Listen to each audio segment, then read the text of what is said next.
Ils vont passer. S'ils sont tous dans le même état d'esprit, comme on sait que vous êtes capable de faire du gras. Si vous tous êtes dans le même état d'esprit, ça va faire mal. Ah, je pense, j'espère. Faire du gras, t'attrapes quelqu'un sur un côté, tu le mélanges bien comme il faut. C'est ça ou c'est pas ça? C'est ça. Tu le mélanges bien comme il faut. Marco Rojo. Ce qui est tombé sur les fesses, là. Qui est tombé sur les fesses. Rojo. Vous êtes méchant. Et toi, tu vas le suivre un peu en Russie? Ouais, je vais y aller, je serai présent. Tu penses? Oui. T'es sûr? Non, je vais attendre les 2 derniers jours de Ramadan. Et puis je vais y aller. Si tu devais te décrire en 3 mots, ça serait quoi? Chambreur, qui rigole beaucoup. Et... Quoi d'autre? En 3 mots, Ousmane? Il va pas être content. Hein. Crack, Talentueux, humble, drôle, Une force tranquille. Sûr. malin gentil, Génie. Génie. Pour moi, c'est un génie. et marrant.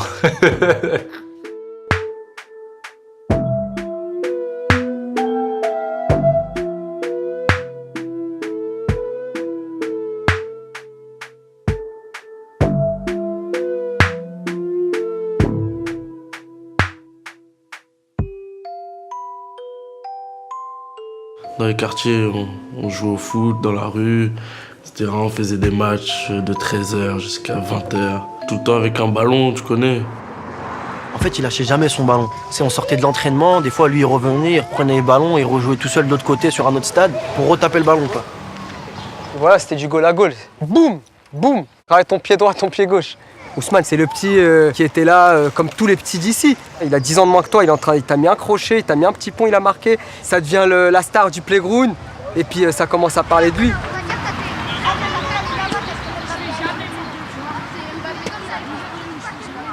J'entraînais un peu l'école de foot. Et un soir, en partant, j'ai vu jouer. Là, c'est Dembo, c'est Ousmane Dembélé. Et j'ai vu qu'il a des touches de balle un peu exceptionnelles à son âge. Et regardé les matchs à la télé, il m'a dit, est-ce qu'on peut jouer avec les maillots, tout le monde les mêmes maillots, avec un arbitre, avec... J'ai dit, oui, tu auras un maillot comme tout le monde sur le terrain.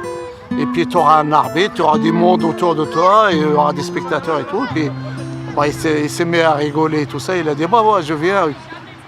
Chaque match il marquait, il fallait qu'il t'en dribble 3-4, il fallait qu'il fasse son boulot quoi. Franchement, je me rappelle un jour on a joué contre un club, c'était contre Vernon. Il est rentré sur le terrain, il a dribblé le premier, le deuxième, le troisième, le quatrième, le cinquième. Il a dribblé le gardien, il a marqué avec la tête. Et ça là, je pourrais pas oublier. Même les gens de Vernon, ils oublieront jamais ça. Surtout le gardien. Il n'oubliera jamais cette phase-là. Il y avait pratiquement tous les clubs de France qui venaient à Évreux. Il allait faire ses essais. Les retours, c'était qu'il était même en avance sur les joueurs qu'il y avait dans les centres de formation. Donc, ouais, quand t'entends des choses comme ça, tu commences à te dire que c'est sérieux et qu'il peut avoir un bel avenir devant lui.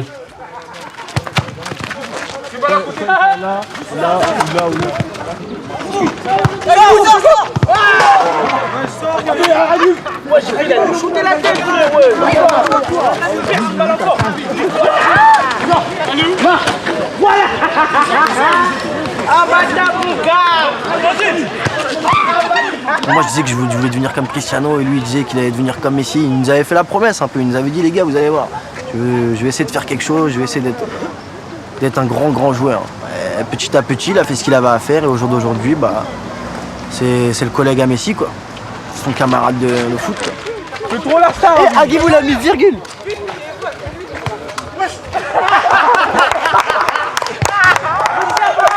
Agibou. Là c'est un fou Agibou. Il a mis but contre son camp. La marque de Paris. Bosse-le.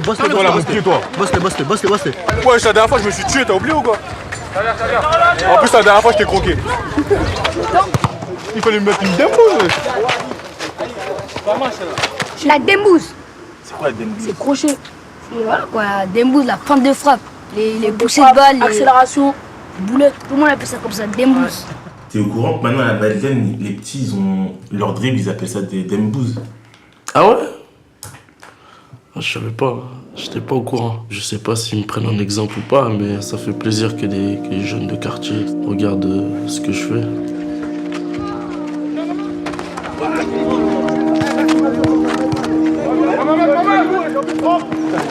Où il appuie cette fois? Du quartier, la Madeleine Évreux, c'est sûr. C'est du quartier. Avec les gros qui jouaient, les Diata, mes frères, ses frères à lui. Tout le monde, dans le quartier.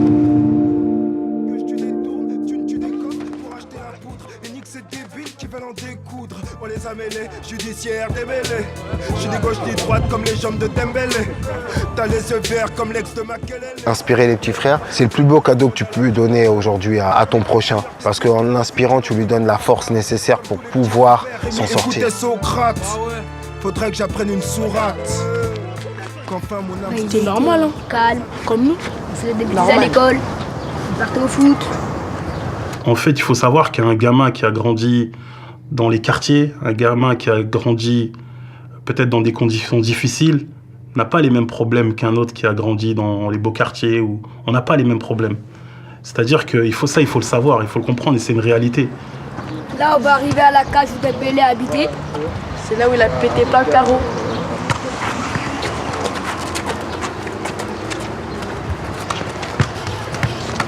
Bah, c'est là où Dembélé a habité, où il a joué.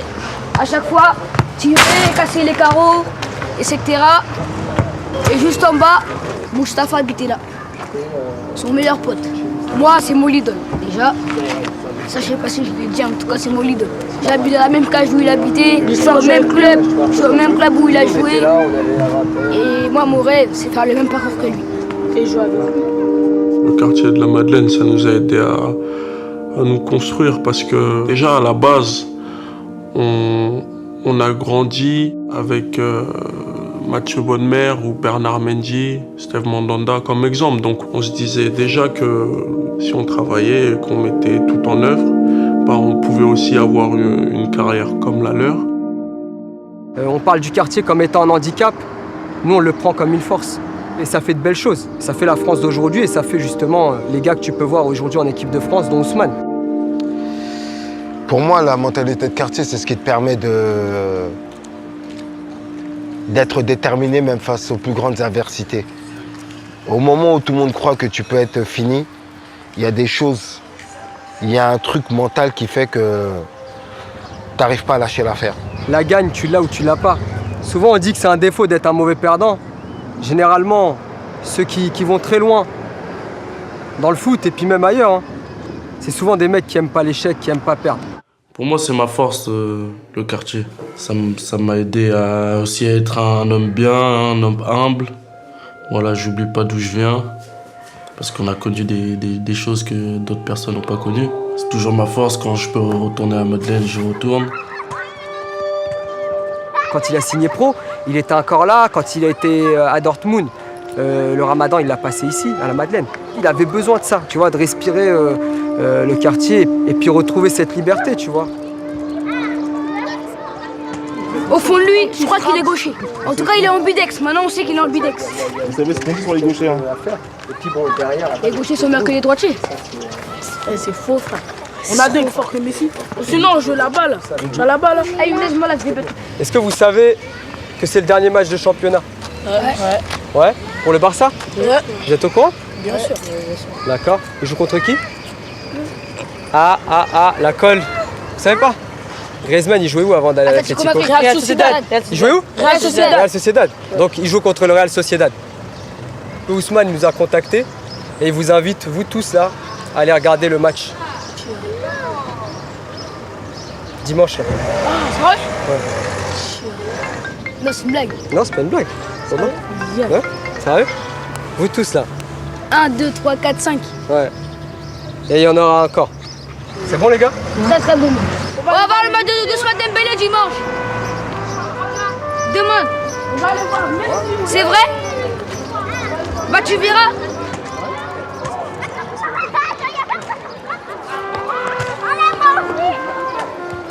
Tu verras. Je vais prendre une photo avec Messi. J'arrive pas à réaliser. Pour moi, je sais pas. C'est... Tu vas réaliser quand tu seras dans l'avion? Ouais.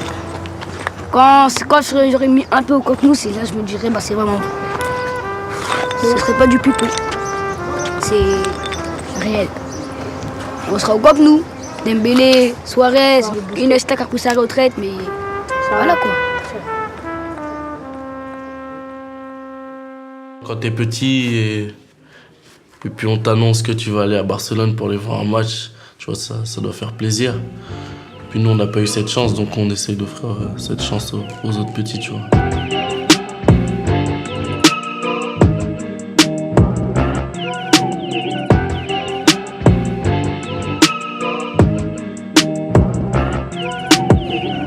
Moi, numéro 10, je jouais en 10, lui, je jouais attaquant de pointe. Et lui, je jouais défenseur central. La grinta. Que la grinta. Ouais, moi, ça un casseur. sert à me parler de la technique. Je suis derrière, il s'occupe de marquer, je casse. C'est tout. Je suis pas timide. Surtout quand je suis avec mes gars, là, tu vois, on se lâche, tu vois. Comment il a eu cette image, lui? This is the kind of setup. So you interacting with the car. The backdrop is all orange, so you will look amazing against this with the white shoe. Donc là, ils ont pris quelqu'un qui me ressemble, c'est ça. Ils ont essayé, tu vois. We have to know it looks good. And then portrait, and then we're done. Qu'est-ce que tu penses de cette tendance un peu de plus en plus mixer justement la mode, le foot, Je pense que ça va ensemble. Si t'es bon au foot, il faut avoir un bon style. Après, si t'es pas bon au foot, c'est mieux d'avoir du flow quand même. Il met pas beaucoup de crème sur ses jambes. Hein, il a l'habitude d'avoir les jambes assez grises. C'est grise, ouais. Donc là, avec un short, là, ça s'est vu directement. Ils l'ont crémé direct, tu vois. C'est pour ça. Ça va rester entre nous. Hein. Petit à petit, on se prépare. En plus, ça va venir vite.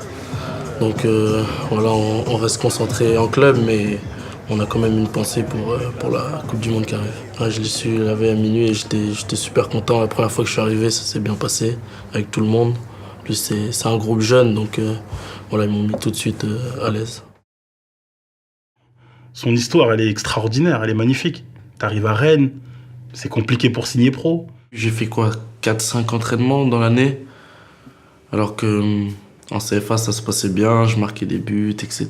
J'étais bien. J'ai une anecdote qui m'a marqué, parce qu'il venait de rentrer. C'était un petit noir tout frêle. Il y a une touche, il contrôle, et il prend la balle le long de la ligne, et il pousse. Et il pousse, mais genre, il pousse, la balle elle sort, mais il continue à pousser. Et il démarre tout le monde, tu vois. Et oh, je dis, oh, c'est vrai, il va aussi vite que ça. Cette vitesse, je sais pas d'où elle est arrivée, mais elle est pas venue, elle était pas déjà là avant. Tout le monde voulait que je monte avec les pros, mais le coach des professionnels voulait pas. Mais après, je me suis dit, tranquille, s'il veut pas que je m'entraîne, s'il veut pas que je sois avec les professionnels, bah, je demandais à quitter le club pour aller tenter ma chance ailleurs. Après, ils ont pas voulu, il y a eu des choses. Moi, je me suis pas entraîné pendant 1 mois, non, 2-3 mois. Et puis après, à la fin, on a réussi à avoir un terrain d'entente avec l'arrivée de Michael Sylvestre.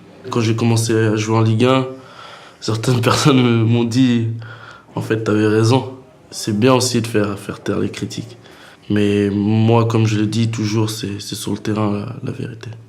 Dès la première saison, tu as un transfert, tu pars à Dortmund, tu arrives à Dortmund dans un nouveau pays où tu connais pas la langue, tu connais pas la culture.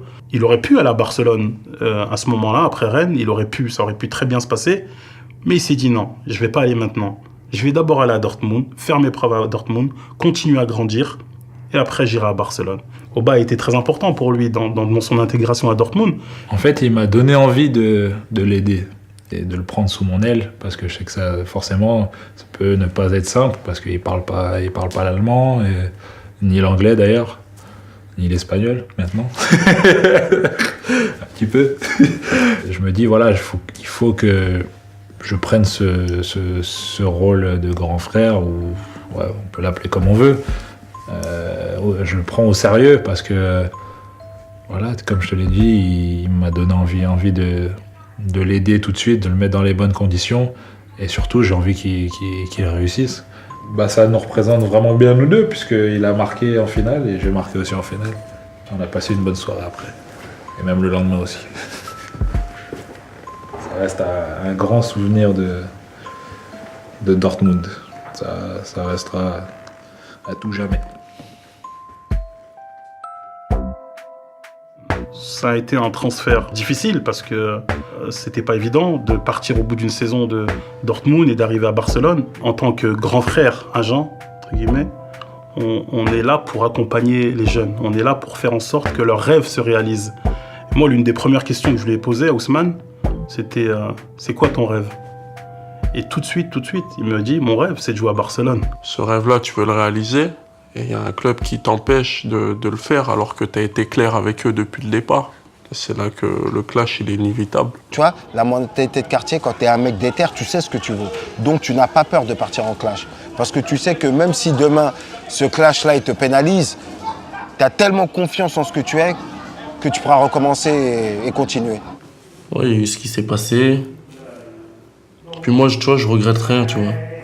Ça s'est passé comme ça et puis voilà. De toute façon, dans l'histoire, tout le monde est gagnant. Quand il a signé au Barça, on savait que c'était un niveau qu'il voulait atteindre pour évoluer en tant que joueur, pour gagner des titres et pour être un grand joueur. Il va à la Coupe du Monde et il va pour faire du gras, comme on dit.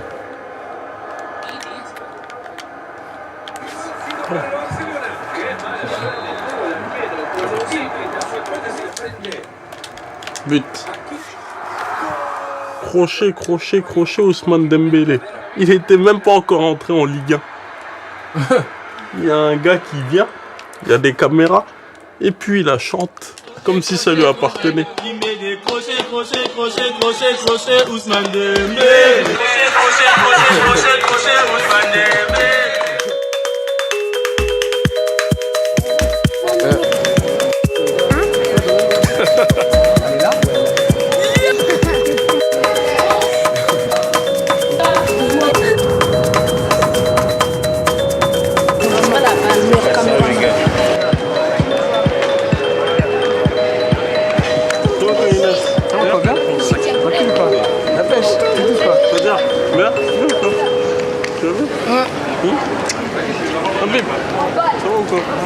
Fantôme, t'y crois maintenant ou pas? Un peu oui.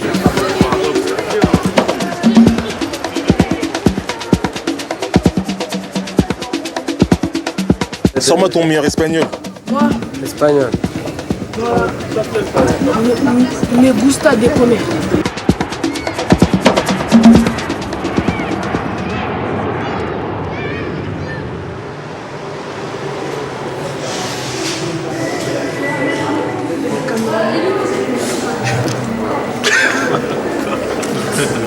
C'est la première fois que tu prends l'avion.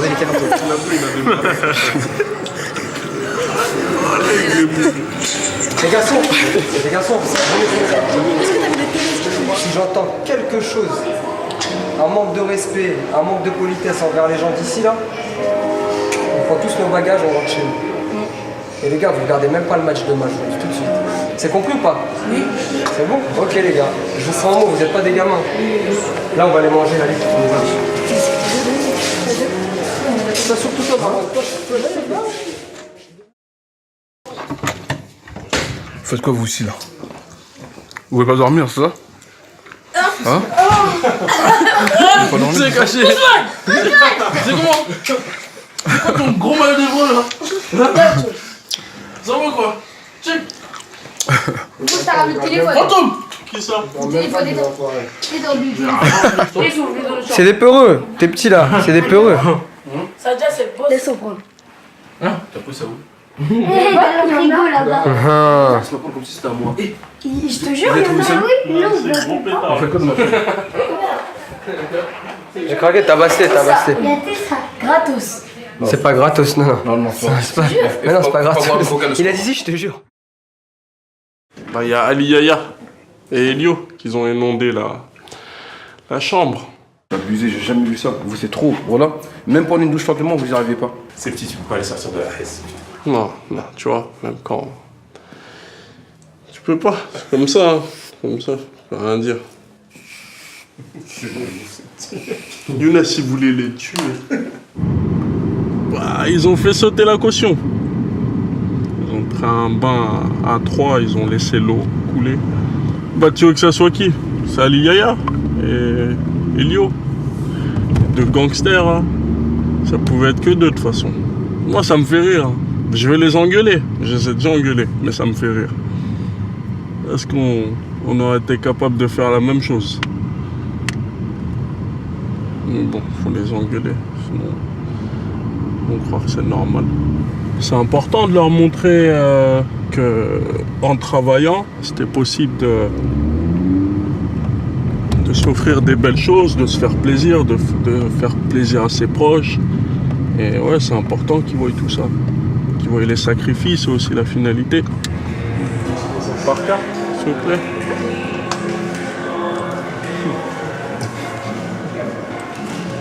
Quel enfoiré ce allié. Il a aucune pitié. On entend ça? Vous nous avez invités, vous allez payer. Ça veut dire ça? C'est tout. C'est possible de bloquer les minibars. C'est pas possible de bloquer les minibars et en fait ce qu'on peut faire c'est qu'on peut vider le minibar sauf qu'il faut payer pour vider les minibars. Non.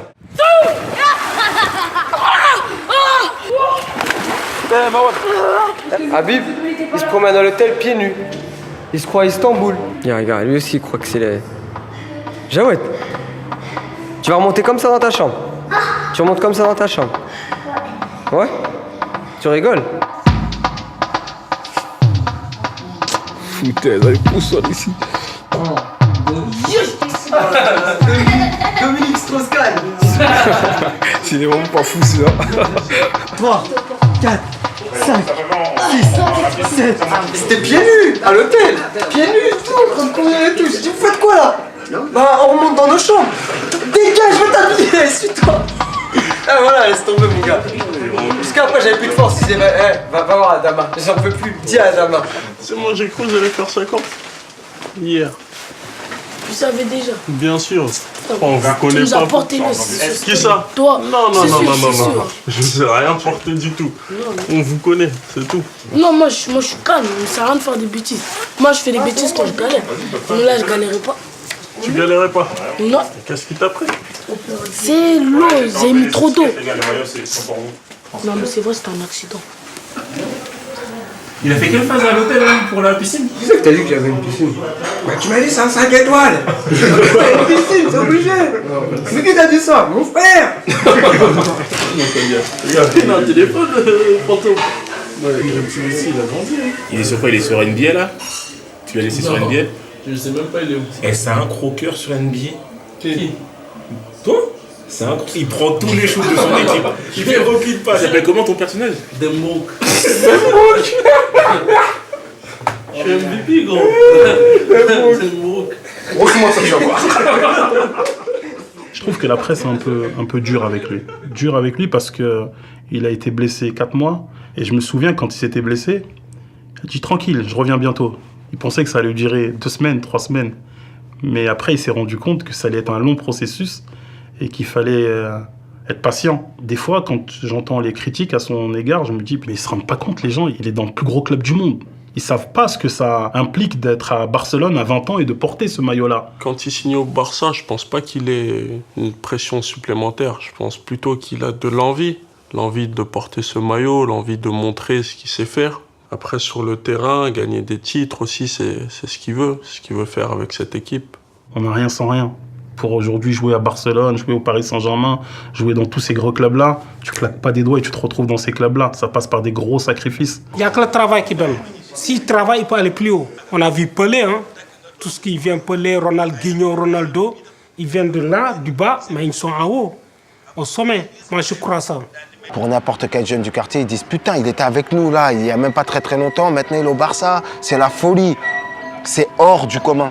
C'est ce qui est extraordinaire, c'est hors de l'ordinaire. C'est ça qui fait que tu deviens inspirant pour ceux qui te ressemblent, les jeunes des quartiers.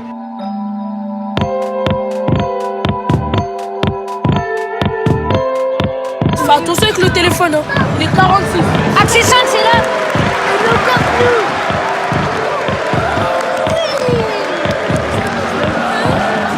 J'ai vu Dembélé. Suarez, les gars. Il m'a promis, je suis là. Barcelone.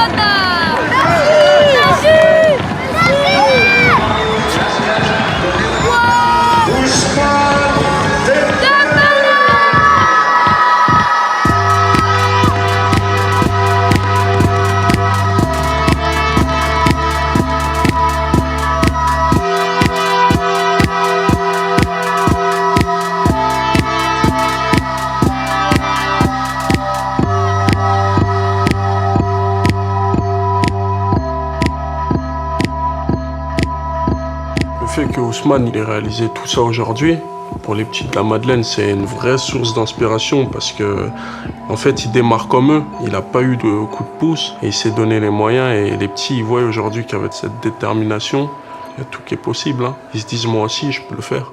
Quand tu regardes la télé, tu vois les Neymar, les Messi, les Dembélé. T'as envie de faire du foot, t'as envie de jouer, t'as envie de percer, t'as envie d'être comme eux. Si une personne a réussi, bah, on peut tous le faire. On peut tous réaliser notre rêve. Marwan, t'es content?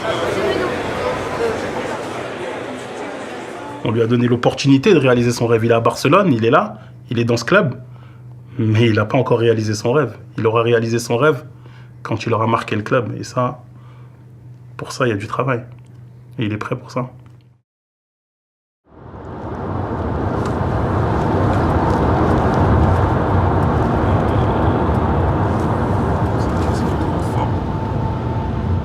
Quand on parle de Coupe du Monde, je pense directement à 2006 parce qu'en 98, j'ai pas d'image, mais ouais, je pense à 2006, à 2010, aussi à 2014.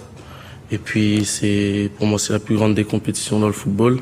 Et puis voilà, c'est tout donner pour le pays, voilà, rendre fier sa nation et aller le plus loin possible, quoi.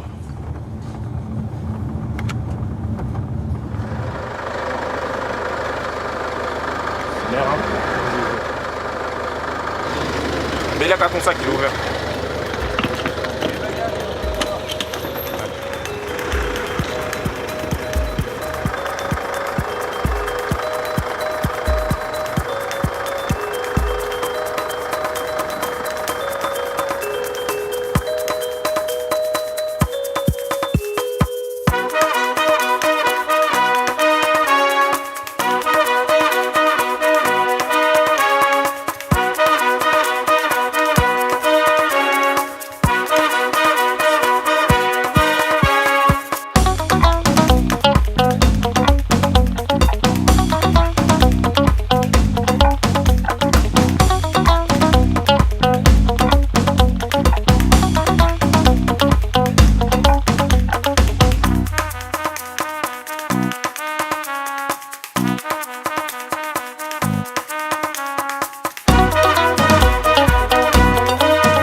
Ah mais on va où là? Vous êtes sûr c'est par là Clairefontaine. Hein? On dirait on va à Évreux là.